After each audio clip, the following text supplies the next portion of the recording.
Today is Tuesday, February the 23rd, and it was a rotten day. The McClellan oscillator fell a little bit lower than it was on Friday. It's still heading towards the oversold. That's where it's going to go before the end of the week. Let's look at the Wall Street Journal advancers and decliners, because that looks at only the same number of stocks that the McClellan oscillator looks like, and you have advances and decliners, 1900 to 1200, which is more decliners than the day before, fewer advancers, so a little bit worse, and therefore you have the oscillator that went down. Let's take a look at Finviz, and yesterday we were looking at the S&P 500 to find out where we could find some action. So we still see the technology stocks. Well, we've got some green in here, but Microsoft, Apple, Adobe, Oracle, NVIDIA, Qualcomm, all down. Financial services still up. Healthcare, mixed bag, but not very green. Internet content, Facebook, Google, Disney up again, Netflix up again, Verizon, AT&T was sort of flat. We don't see the utilities, the dividend funds doing very well, so there's no, well, they're green, but we don't see a rush really to safety. Walmart, Costco, Target, Dollar General, Dollar Tree, all red, the consumer defensive. So what does that tell you? It really, I think that's an optimistic sign. Now let's look at the weekly. Keep your eye on the financial sector right here. On the weekly performance, the financial sector looks pretty much the same. The technology looks even worse than it does on a daily basis. So does the internet content and information. Well, no, on a weekly basis, these two are red, now they're green. Disney is up 6%. Again, that's a good sign for the economy of the future. The Fed made a statement today saying that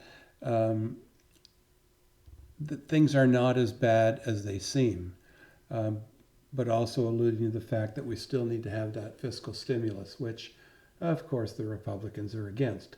Let's look at the charts and let's see some signs of optimism. First of all, on the S&P, let's just look at the daily, which we haven't looked at in a while. The daily pulled down a little bit to this 61.8% Fibonacci. Not really relevant, not as relevant as this channel.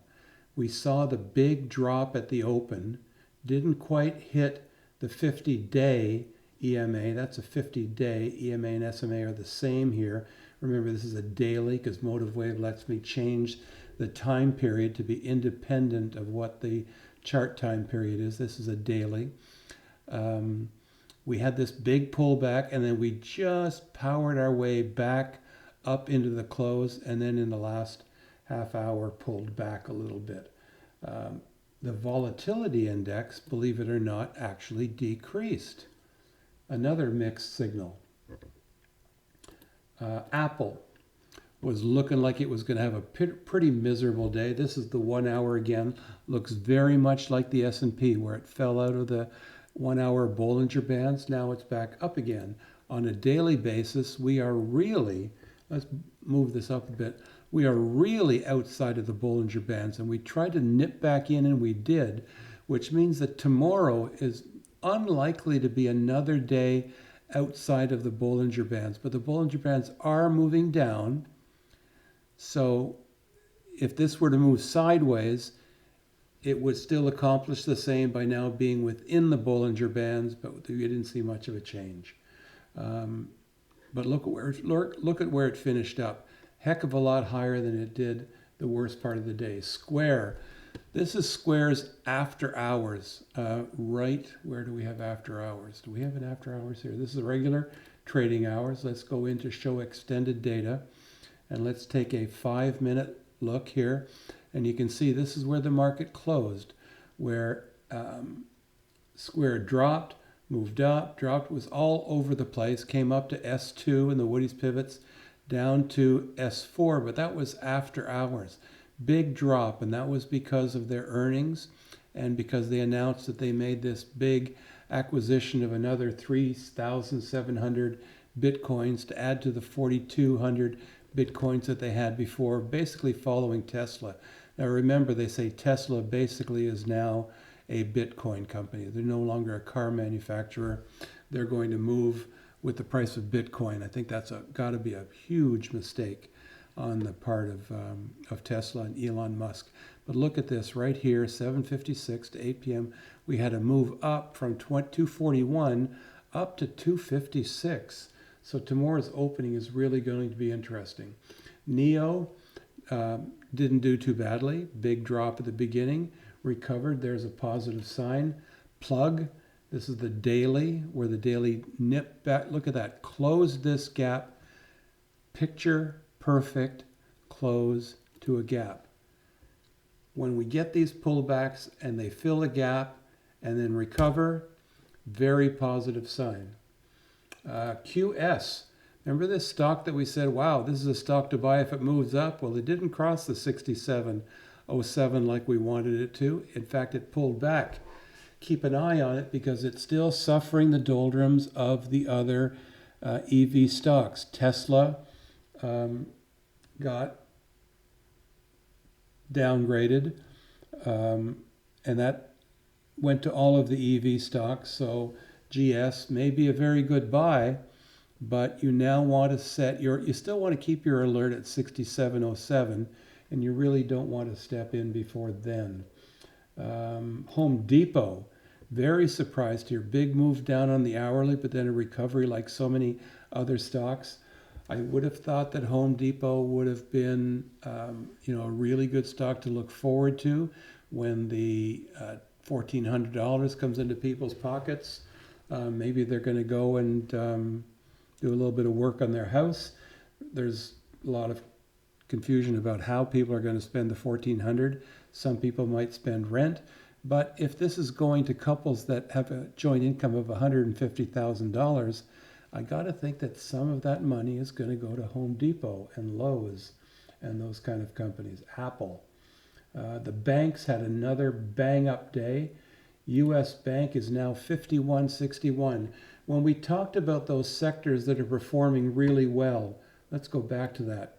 And why have I not been talking about financial services? Well, really, that's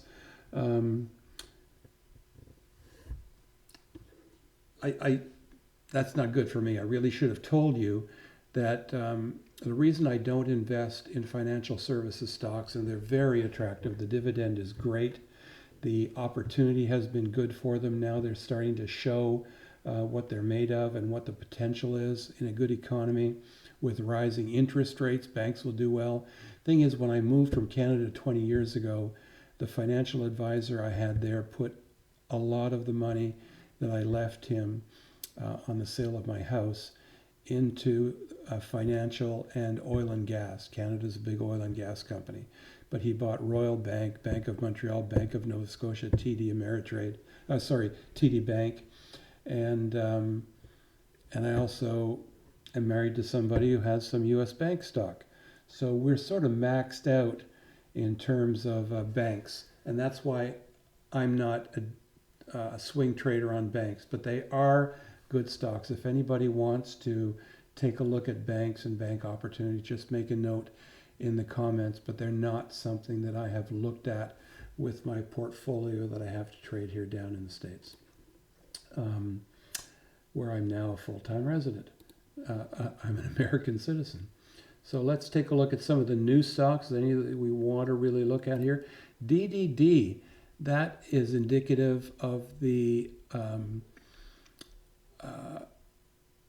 ETF that I have for 3D printing companies, but look at that bounce off of the 50. The 3D PRNT, the ETF that I have on printing companies, has sort of mirrored this drop here. Bought it because a friend of mine said, oh, you got to follow this Caroline Wood or Carol Wood. And so I said, what the heck, I'll buy a couple of hundred shares, moved it up to 300 shares. If I'm really convinced about this stock, now would really be the time to add.